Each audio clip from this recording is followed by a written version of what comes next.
Glasses, headphones, earbuds, helmets, etc. How they affect piercings, what you should think about when you're getting placements. Coming up next on Body Piercing Basics, episode number 70. So stick around.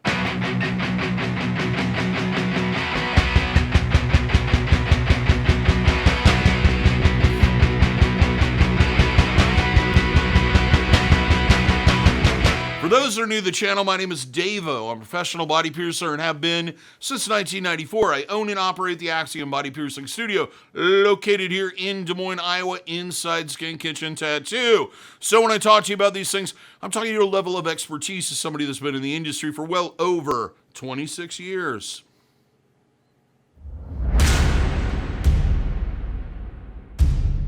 So what we're going to talk about today is a common question I get is how is this piercing going to be affected by this thing? Whether it be sunglasses, regular prescription glasses, headphones, earbuds, etc.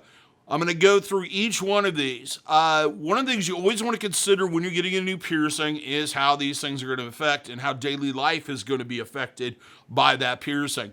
You should talk to your piercer about this, that if you do wear these things on a regular basis, they're aware of it and can place the piercing maybe in a way that's not going to be as impacted as, say, where they originally wanted to put it.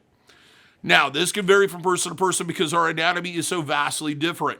But things like ear glasses or glasses which we wear on a regular basis, especially if you have prescription, I would really suggest having them handy or on during the marking process, or trying them on after the marking process to make sure that the bows do not have contact with the piercing, and if it's on your face, that it doesn't, the bridge doesn't have any contact with piercings or eyebrows, etc.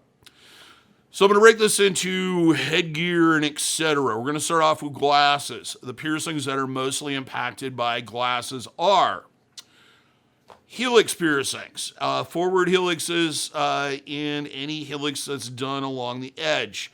Upper ear cartilage can be if you have the bows that wrap around.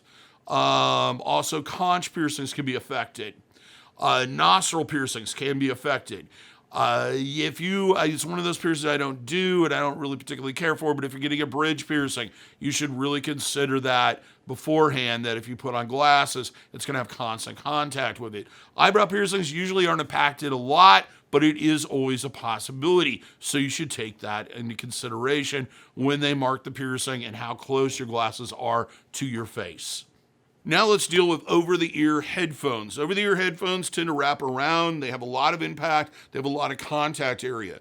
It varies. If your ears are smaller, it may not get as much contact as somebody who has larger ears, where it's almost the whole thing comes in contact with their entire ear. Now, piercings that are definitely going to probably be affected by this are helix piercings, upper ear cartilage piercings, industrial piercings. Conches can be, they're kind of on that borderline. Rook piercings, lobe piercings, antitrachus, and snugs, because they're on that outer edge where they can come in contact with it. Inner ears, earbuds, and stethoscopes if you work in the medical industry. Three major piercings that are going to be impacted by this are going to be those that are just collected around the actual entrance into your ear. And those would be trachus piercings, DaVo piercings, and antitrachus piercings. To a degree, conches, if they're placed in that area, could be affected too, but usually they're more higher on the ear or further apart. If you are getting a conch piercing and you do wear inner ears a lot, or you wear earbuds a lot, or you work in the medical industry, do mention that during the process, the consultation and during the marking, so that they can adjust for that. That moves us on to helmets. I did a whole video on helmets, but here's some ones that are definitely going to be impacted by helmet wear. The first one would be lobe piercings, upper ear cartilage, industrials, conches to a degree. If there's a lot of pressure put on the ear, especially taking on and off. Also trachus piercings, snugs, Industrials, of course, I think I already mentioned. And also, depending on the type of helmet, eyebrow piercings can greatly be affected by it. Also, any piercing that protrudes from the ear or has a high profile. With helmets, usually there's kind of an area for your ear to fit into. So mainly the hard part is getting the helmet on. Some people will use their hand to kind of put it on, or they'll use some type of mask or something to kind of hold it in place while you're putting the helmet on. If you can get it into that area where there's that open area, usually if it doesn't have any contact, it's not going to be a problem. But it really is something to consider when getting a piercing. Goggles. I don't know how often people wear them, but I know some people like to snorkel and etc. With goggle piercings, you're definitely going to have impact on eyebrow piercings, possibly anything on the nose, including nostrils high and low, and bridge piercings, of course. Septums are usually not affected as much. It depends on whether or not that goggle comes over your nose. The other thing to consider is where those goggles wrap around the back of your head. If it comes in contact with any ear piercings or smashes the ears, it's going to be an issue. Some of them kind of go below or above. Try to figure that out when you get the piercing and when you're wearing the goggles. Here's one we've all been dealing with a lot lately, and that's face masks. Face masks are going to come in contact, of course, with anything that's on your nose. Septum piercings can be affected by it. Lip piercings can be affected by it. Labres, beauty marks, piercings that are groupings, anything that's on your mouth is going to be affected by face masks.